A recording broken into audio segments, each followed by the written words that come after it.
اور جتنی بھی روایتیں ہیں ان میں امام مسجد کے ساتھ نماز پڑھنے کا ذکر ہے، بھلے آپ کے بقول براہ راست ہی کیوں نہ ہو۔ تو آخر یہاں انکار کی وجہ کیا ہے؟ آپ کو اس زمانے میں لاؤڈ سپیکر کی دلیل کی امید ہے؟ اسپیکر میں کیا امام کے علاوہ کسی اور کی آواز ہی آ رہی ہوتی ہے، یا اسپیکر کی وجہ سے حکم بدل جاتا ہے؟ اگر حکم اسپیکر کی وجہ سے بدلا تو پھر اپنی بھی تمام مساجد سے اسپیکر کو ہٹوائیے، کیونکہ عموماً آپ کی مساجد میں مقتدی حضرات اسپیکر کی آواز سے ہی امام کی اقتداء کر رہے ہوتے ہیں، اور جو بھی آج کل اسپیکر پر امام کی اقتداء کرتے ہیں ان کے خلاف فتویٰ دیجیے کہ صرف اسپیکر سے امام کی آواز سن کر ان کی نماز نہیں ہوگی۔ امام بہقی اور امام شافعی رحمۃ اللہ علیہ تو حضرت انس بن مالک رضی اللہ عنہ کی انہی روایت کو جو میں نے پیش کیا ہے، ان کو پیش کر کے کہ انہوں نے حمید بن عبد الرحمن بن عوف کے گھر میں جمعہ پڑھا مسجد کے امام کے ساتھ، امام شافعی نے بھی امام بہقی نے بھی، دیکھیے مسند شافعی کے اندر صفحہ نمبر 108 حدیث نمبر 317، اور امام بہقی اپنی خلافیات میں لکھ رہے ہیں وَيُؤْخَذُ مِنْ هَذَا الْحَدِيثِ أَنَّ الصَّلَاةَ خَارِجَ الْمَسْجِدِ فِي بَيْتٍ آخَرَ يَفْصِلُهُ عَنِ الْمَسْجِدِ الطَّرِيقُ جَائِزَةٌ إِذَا تَمَكَّنَ الْمَأْمُومُ من متابعة الإمام وركوعه وسجوده وقيامه وقعوده،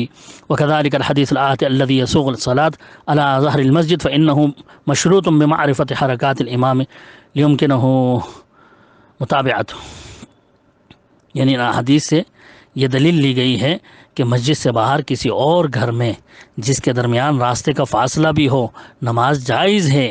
جبکہ مقتدی کو امام مسجد کی اقتداء کرنا ممکن ہو اور اس کے ساتھ رکوع سجود قیام وغیرہ کر سکتا ہو، یعنی مکبر وغیرہ کی آواز اس تک پہنچتی ہو تو وہ بالکل اقتداء کر سکتا ہے، جائز ہے۔ اور اسی طرح اس کے بعد آنے والی حدیث سے بھی جس میں ہے کہ مسجد کی چھت میں نماز پڑھی، کیونکہ یہ امام کے حرکات کا علم ہونے سے مشروط ہے تاکہ اس کی صحیح متابعت کی جا سکے،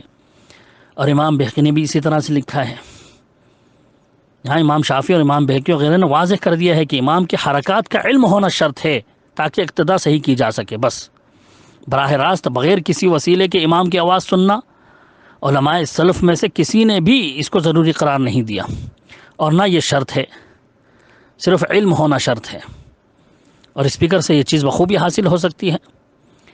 جیسے کہ آج ہر کوئی اسپیکر کی آواز پر ہی امام کی اقتداء کر رہا ہوتا ہے، اور اس سے امام کا رکوع و سجود وغیرہ کا پورا علم ہوتا رہتا ہے۔ امام بہقی تو اپنی خلافیات میں جلد نمبر 3 صفحہ نمبر 282 میں ان روایتوں کو پیش کر کے کہتے ہیں کہ وَهَذَا يَدُلُّ عَلَىٰ أَنَّهُمْ كَانُوا لَا يَعُدُّونَ الطَّرِيقَ حَائِلًا يَمْنَعُ الْإِتْمَامَ۔ یہ احادیث اس بات پر بھی دلیل ہیں کہ وہ صحابہ اکرام راستہ وغیرہ کے حائل ہونے کو امام کی اقتداء کے لیے مانع نہیں شمار کرتے تھے، یعنی وہ جانتے تھے کہ دیوار یا راستہ بیچ میں ہو تو بھی اقتداء صحیح ہوگی، کوئی فرق پڑنے والا نہیں ہے۔ اسی طرح سے اس کے بعد جو میں نے حدیثیں پیش کریں وہ حضرت ابو ہریرہ رضی اللہ عنہ کا مسجد کی چھت پر نماز پڑھنے کے تعلق سے ہیں۔ مصنف عبدالرزاق اور بہقی اور مصنف ابن ابی شیبہ کی کئی روایتیں ہیں۔ عن صالح مولا التوأمۃ انہ رأى ابا ہریرہ یصلی علی ظاہر المسجد بصلاۃ الامام وهو تحتہ۔ دوسری روایت میں کنت اصلی انا وابو ہریرہ فوق ظاہر المسجد نصلی بصلاۃ الامام للمکتوبۃ۔ تیسری روایت ہے انہ رأى ابا ہریرہ یصلی فوق ظاہر المسجد بصلاۃ الامام فی المسجد۔ چوتھی روایت ہے صلیت مع ابی ہریرہ فوق المسجد بصلاۃ الامام وهو اسفل۔ سب میں تقریباً ایک ہی بات کہ حضرت صالح کہتے ہیں کہ میں نے حضرت ابو ہریرہ رضی اللہ عنہ کے ساتھ مسجد کی چھت پر امام کی اقتداء کرتے ہوئے فرض نماز پڑھی، حالانکہ امام نیچے تھا۔ وہی امام بہقی نے جس کی طرف اشارہ کیا کہ اس سے بھی یہی دلیل ملتی ہے کہ دیوار وغیرہ اگر بیچ میں ہے تو کوئی فرق نہیں پڑتا۔ امام بخاری رحمۃ اللہ علیہ نے اپنے باب میں اس روایت کو پیش کیا ہے، جہاں باب باندھا ہے باب الصلاۃ فی السطوح والمنبر والخشب، کہ باب چھت پر، ممبر پر، لکڑی وغیرہ پر نماز پڑھنے کے بارے میں۔ پھر آگے لکھتے ہیں وَلَمْ يَرَ الْحَسَنُ بَأْسًا أَنْ يُصَلِّ عَلَى الْجُمْدِ وَالْقَنَاطِرِ وَإِنْ جَرَى تَحْتَهَا بَوْلٌ أو فوقها أو أمامها إذا كان بينهما ستر، وصلى أبو هريرة على السقف على سقف المسجد بصلاة الامام وصلى ابن عمر على الثلج، کہ امام حسن بصری رحمۃ اللہ علیہ برف پلوں پر نماز پڑھنے میں کوئی حرج نہیں سمجھتے تھے، چاہے اس پل کے نیچے اوپر سامنے پیشاب ہی کیوں نہ بہہ رہا ہو، بشرط کہ نماز اور اس کے بیچ میں کوئی سترا ہو۔ اور حضرت ابو ہریرہ نے مسجد کی چھت پر کھڑے ہو کر نماز پڑھی امام کی اقتداء میں، جبکہ امام نیچے تھا، اور ابن عمر نے برف کے اوپر نماز پڑھی۔ یہ سب جائز ہیں۔ اسی طرح حضرت محمد بن عمار کہتے ہیں کان ابو ہریرہ بظہر البناء علی ظہر المسجد فیصلی بصلاۃ الامام معنا الاوسط فی السنن والاجماع والاختلاف۔ امام ابن منذر رحمۃ اللہ علیہ نے 319 ہجری میں ان کا انتقال ہوا ہے، یہ اپنے الاوسط میں لائے ہیں۔ حضرت ابو ہریرہ مسجد کے اوپر یعنی چھت کے اوپر بنے ہوئے ایک کمرے کی چھت میں یا مینارے پر جو ہے ہمارے ساتھ امام مسجد کی نماز کے ساتھ باجماعت نماز پڑھا کرتے تھے۔ اس حدیث سے معلوم ہوا کہ کئی بار یہ موقع آیا کہ بلا عذر بھی چھت کے ایک کمرے میں یا کمرے کی بھی چھت پر جو ہے صحابی رسول نے نماز پڑھی۔ اور حضرت ابو ہریرہ رضی اللہ عنہ کے علاوہ حضرت عبداللہ بن عمر کے بیٹے مشہور تابعی اور مدینہ کے بڑے فقیہ حضرت سالم سے بھی اسی طرح سے نماز پڑھنا ثابت ہے، جیسا کہ مصنف ابن ابی شیبہ وغیرہ میں صحیح روایت ہے کہ عن سعید بن مسلم قال رأيت سالم بن عبد الله صلى فوق ظهر المسجد صلاة المغرب ومعه رجل آخر یعنی ويأتم بالامام۔ سعید بن مسلم کہتے ہیں کہ میں نے سالم بن عبداللہ بن عمر کو دیکھا کہ انہوں نے ایک شخص کے ساتھ مسجد کی چھت پر مغرب کی نماز امام کی اقتداء میں پڑھی۔ امام شافعی اور امام بہقی وغیرہ حضرت ابو ہریرہ وغیرہ کے عمل کو دلیل بنا رہے ہیں اسی مسئلے کی،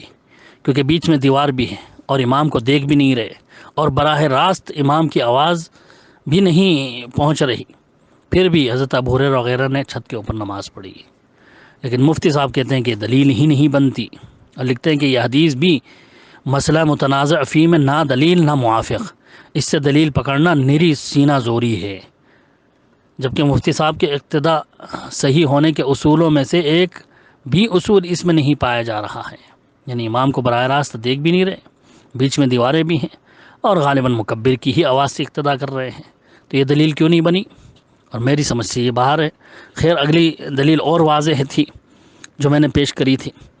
عن حمید قال كان انس يجمع مع الامام وهو في دار نافع بن عبد الحارث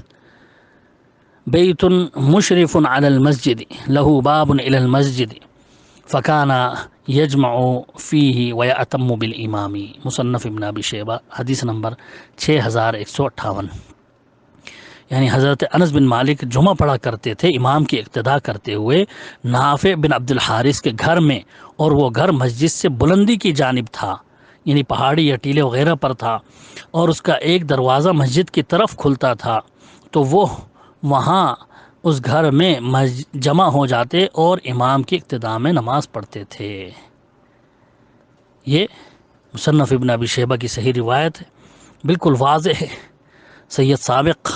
رحمۃ اللہ علیہ نے اپنی فقہ سنہ جلد نمبر 1 صفحہ نمبر 241 میں اسی روایت کو پیش کر کے کہ حضرت انس بن مالک نے جو ہے اس طرح سے نماز پڑھی، لکھتے ہیں آگے وَسَكَتَ عَلَيْهِ الصَّحَابَہ،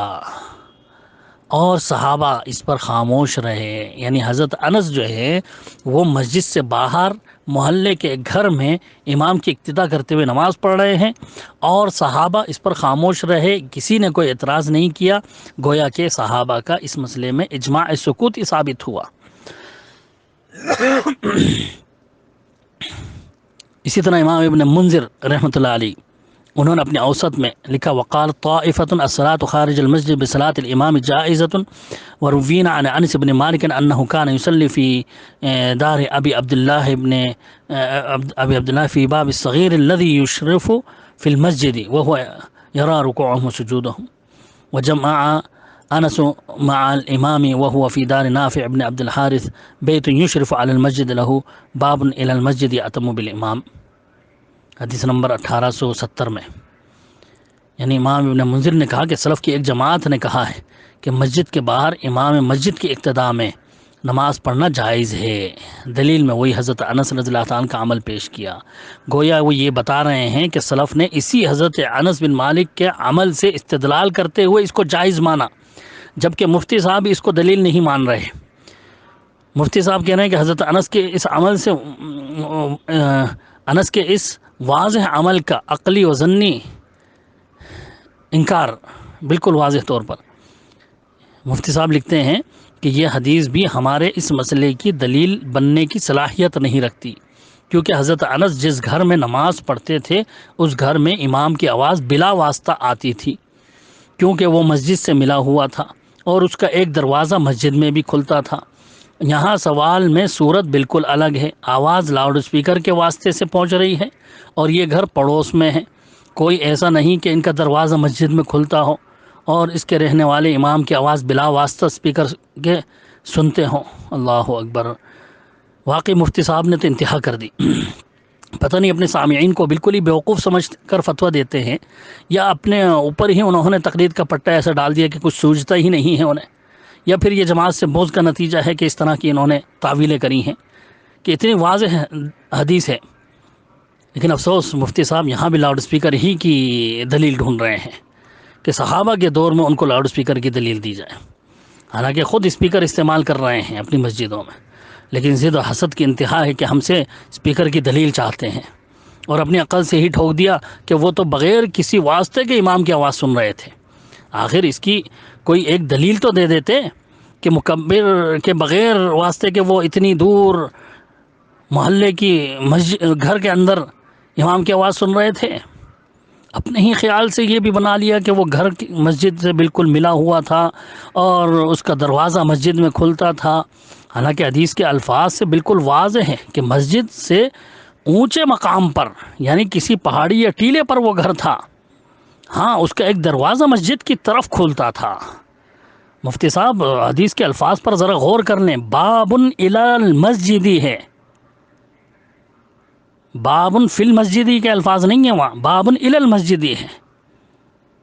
مسجد کی طرف کھلنا اور مسجد میں کھلنا بہت فرق ہے دونوں میں۔ الفاظ یہ ہیں کہ مسجد کی طرف دروازہ کھلتا تھا، مسجد کے اندر دروازہ نہیں کھلتا تھا جو ترجمہ آپ نے کیا ہے، کیونکہ خود حدیث کے الفاظ ہیں کہ گھر مسجد سے اونچے مقام پر تھا، لہذا نہ وہ مسجد سے ملا ہوا تھا اور نہ ہی دروازہ اس کا مسجد میں تھا۔ سعید بن منصور کی جو روایت امام ابن المنذر نے پیش کی ہے اس سے تو اور وضاحت ہو رہی ہے کہ یہ گھر مسجد سے متصل یا ملا ہوا نہیں تھا، بلکہ جیسا کہ روایت میں ہے کہ مسجد سے اوپر کے علاقے میں تھا اور اس کا دروازہ بھی اوپر ہی کی جانب تھا۔ لہذا یہ بالکل واضح دلیل ہے اس کی کہ اگر امام مسجد کی آواز جو ہے لوگوں کو پہنچ رہی ہے گھر کے اندر اور گھر آس پاس ہی ہیں، تو مسجد کے آس پاس کے گھروں میں رہنے والے عذر کی حالت میں گھر میں امام مسجد کے ساتھ باجماعت نماز پڑھ سکتے ہیں۔ تمام علماء اسلام نے جنہوں نے بھی اس حدیث سے استدلال کیا وہ یہی استدلال کیا ہے۔ عام طور پر مفتی صاحب کئی جگہ جو ہے یہ اشارے کر رہے ہیں یا مغالطہ دے رہے ہیں لوگوں کو کہ روایتوں میں جو مسجد کی طرف دروازہ کھلنے کا ذکر ہے تو وہ گھر مسجد سے ملا ہوا تھا اور اس کا دروازہ مسجد کے اندر کھلتا تھا۔ تو پہلے تو مفتی صاحب کو میں یہ بتاتا چلوں کہ مسجد نبوی صلی اللہ علیہ وسلم کے خاص طور سے جتنے بھی صحابہ کے دروازے کھلتے تھے سب بند کر دیے گئے تھے، سوائے ازواج مطہرات کے دروازے اور حضرت ابوبکر صدیق کے دروازے، وہی کھلے ہوئے تھے۔ باقی سب مسجد کے دروازے جو ہے وہ بند کر دیے گئے تھے۔ امام بخاری رحمۃ اللہ علیہ نے باب باندھا، باب قول نبی صلی اللہ علیہ وسلم سد الابواب الا باب ابی بکر۔ رسول اللہ صلی اللہ علیہ وسلم کا یہ فرمان ہے کہ ابو بکر کے دروازے کو چھوڑ کر سب دروازے بند کر دو، یعنی مسجد نبوی میں کھلنے والے جتنے بھی دروازے تھے سب بند کر دیے گئے۔ اور پھر حدیث لائے کہ وہ مرض وفات میں رسول اللہ صلی اللہ علیہ وسلم مسجد کے اندر آئے اور ممبر پر بیٹھے اور خطبہ دیا، اور پھر کہا کہ اگر میں رب کریم کے علاوہ کسی کو خلیل بناتا تو ابو بکر کو بناتا، لیکن یہ اسلامی بھائی چارہ اور دوستی کافی ہے، ہاں مسجد کا کوئی دروازہ بند کرنے سے نہ رہنے پائے سوائے ابو بکر کے دروازے کے، کہ وہ بند نہ کیا جائے۔ یعنی اللہ کے رسول نے باقاعدہ سب دروازے بند کر دیے تھے۔ مسلم کی ایک روایت میں تو یہاں تک کہ جب حضرت عمر رضی اللہ تعالیٰ نے کہا کہ اللہ کے رسول میری طرف کا بھی دروازہ ایک چھوٹا سا جو ہے آپ کھلا رہنے دیجئے تاکہ آپ جب مسجد میں تشریف لائیں تو میں آپ کو دیکھا کروں۔ تو اللہ کے رسول صلی اللہ علیہ وسلم کہا نہیں، تمہارا دروازہ بھی بند کیا جائے گا۔ طبرانی اوسط کی ایک روایت میں ہے کہ صحابہ نے عرض کیا اللہ کے رسول آپ نے ہمارے دروازے جو مسجد میں کھلتے تھے سب بند کرا دیے ہیں۔ تو رسول اللہ صلی اللہ علیہ وسلم نے فرمایا یہ میں نے بند نہیں کرائے بلکہ اللہ تعالیٰ نے بند کر دیے ہیں۔ تو آپ صلی اللہ علیہ وسلم کے حکم سے تمام دروازے مسجد جو کھلتے تھے وہ بند کر دیے گئے تھے۔ پھر یہ کون سے دروازے کی بات کر رہے ہیں جو اللہ کے رسول کے مسجد میں کھل رہا تھا؟ اور کئی روایتوں سے یہ بھی معلوم ہوتا ہے کہ مسجد نبوی میں حضرت عمر رضی اللہ عنہ کے دور سے صرف 6 بڑے دروازے ہی تھے جن سے تمام لوگوں کے داخل ہونے کا راستہ ملتا تھا۔ علامہ سمہودی رحمۃ اللہ علیہ نے اپنے وفاء الوفاء فی دار المصطفیٰ جلد نمبر 2 صفحہ نمبر 85 میں لکھا ہے، عربی عبارت کتاب میں درج کر دیا ہے، اس کا میں مفہوم بیان کر دیتا ہوں۔ لکھتے ہیں حضرت عثمان نے بھی اور حضرت عمر رضی اللہ عنہ کے دور میں جیسا تھا 6 ہی دروازے مقرر کیے مسجد نبوی کے توسیع کے بعد، اور ساج کی لکڑی کی چھت بنوائی جس کی لمبائی 160 ہاتھ رکھی اور چوڑائی 150 ہاتھ رکھی وغیرہ۔ باب عاتقہ جسے باب الرحمہ کہتے ہیں، اور اس کے قریب مشرقی جانب اور اس کے مقابل ایک دروازہ بنوایا اور یہ باب النساء تھا، اور باب مروان جسے باب السلام کہتے ہیں، اور وہ دروازہ جسے باب النبی کہتے ہیں یعنی باب جبرائیل، اور 2 دروازے مسجد کے آخر میں بنوائے۔ اور بعد میں جب عمر بن عبدالعزیز نے اور زیادہ مسجد میں اضافہ کیا اور کافی وسیع ہو گئی تو اس میں 18 دروازوں کا ذکر علامہ سمہودی کی کتاب میں ملتا ہے، اور ایک بھی ان میں سے کسی دروازے کا، کسی گھر کے دروازے کا اس میں کوئی بھی ذکر نہیں ہے۔ ہاں 2-3 کھڑکیاں انہوں نے گنائی ہیں جن کو خوخہ لکھا ہے۔ ہاں ایک چیز جو اہم ان دروازوں کی تفصیل میں ملی وہ یہ ہے کہ 9 نمبر کی دروازے 9 نمبر کے دروازے کے تعلق سے جو تفصیل وہ بیان کر رہے ہیں وہاں یہ لکھتے ہیں کہ 9واں دروازہ مسجد کی پچھلی طرف تھا اور شمال مشرق میں پہلا دروازہ تھا جو دار حمید بن عبد الرحمن بن عوف کے بالکل بالمقابل تھا، اور یہ ان کے دادا عبد الرحمن کا گھر تھا جہاں وہ رسول اللہ صلی اللہ علیہ وسلم کے مہمانوں کو ٹھہرایا کرتے تھے، اور دار ابن مسعود کا باقی حصہ تھا۔ اب ان دونوں کی جگہ مہمان خانہ ہے۔ کب لکھ رہے ہیں یہ علامہ سمودی؟ تقریباً 850 سال کے بعد لکھ رہے ہیں کہ اب جو ہے اس جگہ جہاں دار حمید بن عبد الرحمن تھا اب یہ مہمان خانہ ہے جس کے مغرب میں رباط ظاہریہ موجود ہے۔ یعنی 850 سال کے بعد بھی وہ گھر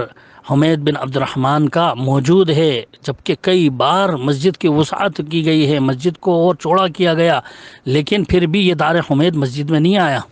اس کا آپ اندازہ لگا سکتے ہیں کہ حدیث میں جو راوی نے خصوصی طور سے راستے کا ذکر کیا ہے نا وہ اس لیے ہے کہ تاکہ جو کچھ لوگ سمجھتے ہیں کہ راستہ بیچ میں ہو تو امام کے ساتھ نماز نہیں ہوگی، جس پر انہوں نے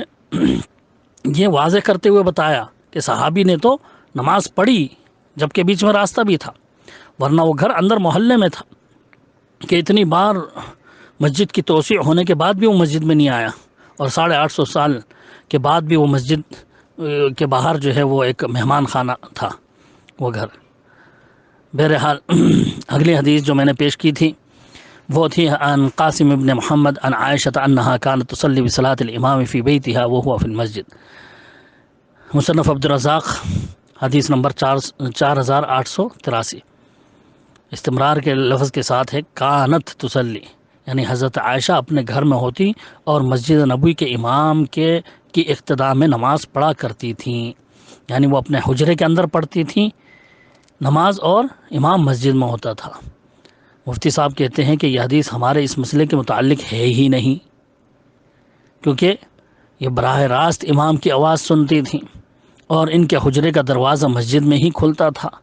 میں پوچھتا ہوں تو کیا وہ مسجد سے الگ ایک گھر نہیں تھا؟ آپ اس کو گھر نہیں سمجھتے؟ کیا بیچ میں دیواریں نہیں تھیں؟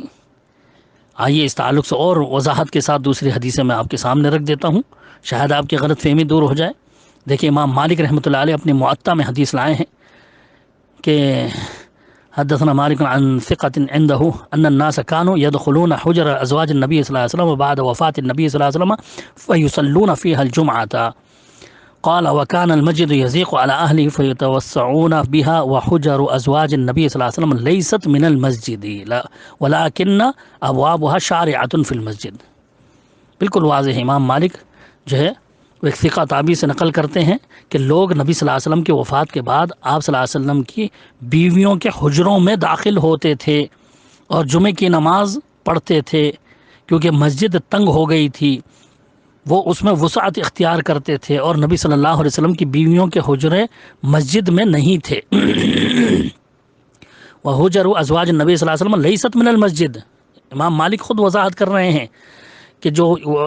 ازواج مطہرات کے جو حجرے تھے وہ ان کے گھر تھے، وہ مسجد میں شامل نہیں تھے، لیکن اس میں جو ہے گھس کر کے لوگ نماز پڑھ لیا کرتے تھے مسجد کے امام کے ساتھ. پھر آگے امام مالک لکھتے ہیں خود، قال مالک فمن صلی فی شیء من افنیۃ المسجد الواصل به من المسجد او فی رحابه التي تلیہ فإن ذلك مجزع عنه ولم يزل ذلك من امر الناس لم يعبه احد من اہل الفقہ. امام مالک کہتے ہیں کہ جس نے مسجد کے ساتھ ملے ہوئے کمروں، گھروں، صحن وغیرہ میں نماز پڑھی تو یہ کفایت کر جائے گا. لوگوں کے ساتھ ایسا عموماً ہوتا رہا، اور دین کی سمجھ رکھنے والے لوگ یعنی جو اس وقت کے فقہاء اور علماء تھے، انہوں نے اس معاملے میں کبھی کوئی اعتراض نہیں کیا. یعنی سلف صالحین میں کے زمانے میں مسجد کے قریب گھروں میں نمازیں مسجد کے امام کے ساتھ پڑھی جاتی تھیں، اور کسی صحابی یا تابعی نے کوئی اعتراض کبھی نہیں کیا. گویا اس پر صحابہ کا اجماع سکوتی خود امام مالک رحمۃ اللہ علیہ نے ثابت کر دیا. دیکھیے موطا امام مالک کے اندر 458 نمبر حدیث. اسی طرح سے امام ابن حجر عسقلانی رحمۃ اللہ علیہ نے بھی لکھا ہے کہ اکثر لوگ تنگی کی وجہ سے ازواج مطہرات کی حجروں میں نماز پڑھ لیا کرتے. وقد كان المسلمون لما ضاق عليهم المسجد النبی صلی اللہ علیہ وسلم يصلون الجمعة في بيوت ازواج النبی صلی اللہ علیہ وسلم كما في حدیث المعطا. جس سے معلوم ہوا کہ ایک دو بار نہیں بلکہ اکثر ایسا ہوتا تھا کہ لوگ جو ہے ازواج مطہرات کے حجرے میں داخل ہو کر کے نماز پڑھ لیتے تھے. اور صرف وہی نہیں، حضرت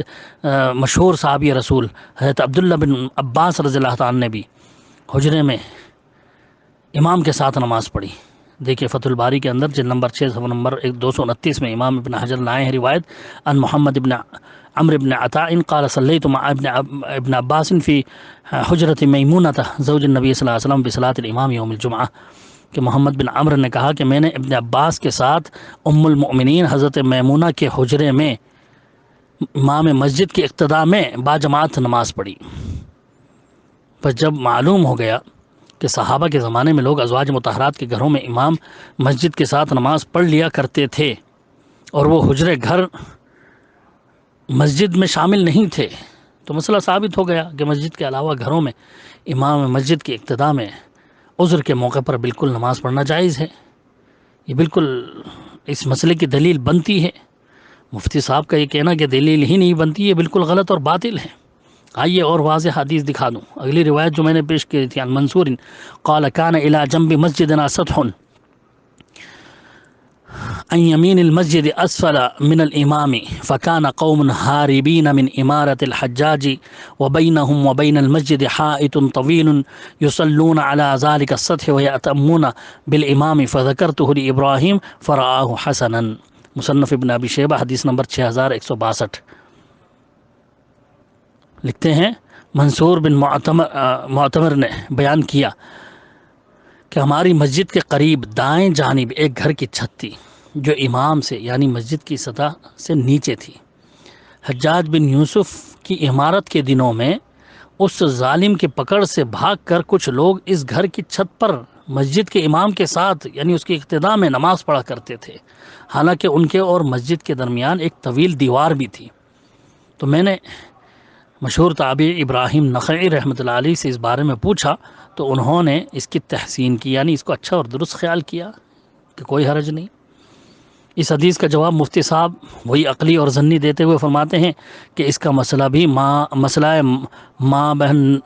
بہن نزاع سے کوئی تعلق نہیں. مسجد اور ان حضرات کی جگہ میں صرف دیوار حائل تھی، وہ بھی لمبی نہ کہ بلند، اور یہ حضرات امام کی آواز بلا تکلف سنتے تھے، اس لیے اقتداء کرتے تھے. اس پر بھی میں مفتی صاحب سے وہی سوال کروں گا کہ آخر اس کی کیا دلیل ہے کہ مسجد اور ان حضرات کی جگہ میں صرف ایک دیوار حائل تھی اور وہ دیوار بلند نہیں تھی اور امام کی آواز بلا تکلف بغیر مکبر کے سنتے تھے؟ آخر یہ باتیں کہاں سے بنا لائے؟ کیا حدیث کے واضح الفاظ ان کو نظر نہیں آ رہے کہ وہ خود کہہ رہے ہیں کہ مسجد کے قریب دائیں جانب وہ ایک گھر کی چھت تھی اور وہ بھی مسجد کی سطح سے نیچے تھی، یعنی مسجد اونچی جگہ پہ تھی، اونچی جگہ، اور گھر نیچے جگہ پہ تھا جس کی چھت بھی نیچے تھی مسجد سے۔ دونوں کے درمیان ایک لمبی دیوار کا ذکر انہوں نے اس لیے کیا تاکہ یہ معلوم ہو جائے کہ مسجد سے ملی ہوئی نہیں بلکہ الگ جگہ تھی، اور خصوصاً راوی نے لمبی دیوار کا اس لیے بھی ذکر کیا تاکہ ان لوگوں کا رد ہو جائے جو سمجھتے ہیں کہ دیوار حائل ہو تو اقتدا صحیح نہیں ہوگی، کیونکہ ظاہر سی بات ہے جب وہ گھر مسجد سے باہر تھا تو خود کم از کم 3 دیواریں تو ہوں گی ہی، ایک مسجد کی دیوار، ایک گھر کی دیوار جس کی چھت پر نماز پڑھ رہے ہیں، اور تیسری وہ لمبی دیوار جس کا انہوں نے خاص ذکر کر دیا۔ اور یہ بھی ظاہر ہے کہ حجاج بن یوسف جیسے ظالم اور اس کی فوج اور جاسوسوں سے چھپتے پھرنے والے مسجد کی دیوار کے ساتھ لگی ہوئی چھت پر نماز کیوں پڑھیں گے؟